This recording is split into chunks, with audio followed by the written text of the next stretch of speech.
place is amazing. I think it will sound, I can already imagine that it's going to sound at least as well as the first performance, because this seems like the absolute perfect venue for it. So I'm very excited to hear it, yes.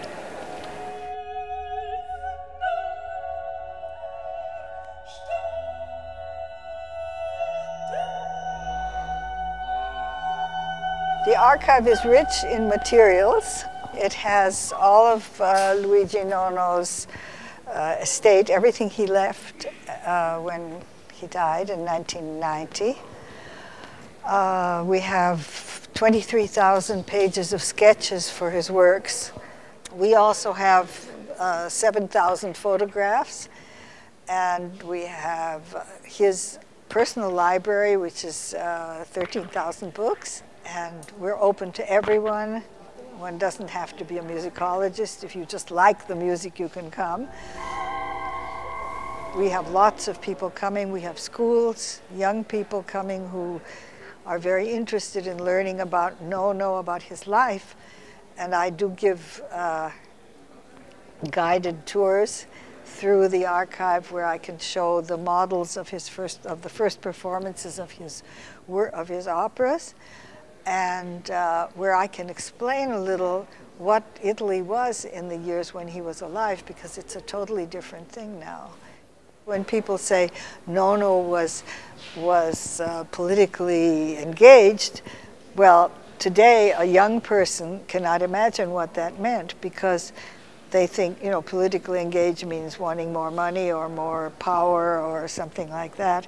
But what I think what he really wanted to do was to inform people who would listen to his music, and he was hoping that there would be people of all different parts of society to listen to his music, that they would be informed about the human sufferings, and that's the real theme of everything, is the sufferings, which could be personal. They could be working in a terrible situation in a factory or in a mine, a coal mine, or as a soldier in a war, or whatever was or living in a city that was being bombed, any of those situations, or fighting a fascist government which was killing people and so on.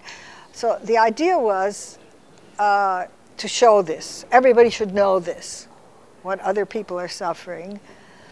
And then at the end of these works, he almost always has a part which shows hope, the hope that one can change this. As a matter of fact, he visited a steel mill where they were, people were working under terrible conditions, and this is exactly 50 years ago. So he shows you this terrible situation, the things that came from what the workers said to him, what they heard, and the noises he heard in this steel plant. Some of them came to the performance, and it was a very strange thing because it was extremely loud, because he had these sounds of the molten steel that drops down, and it's just terrible. I mean, you can hardly stand it. And when they heard it, they said, well, that wasn't so loud, because they're all almost a little deaf just from working there.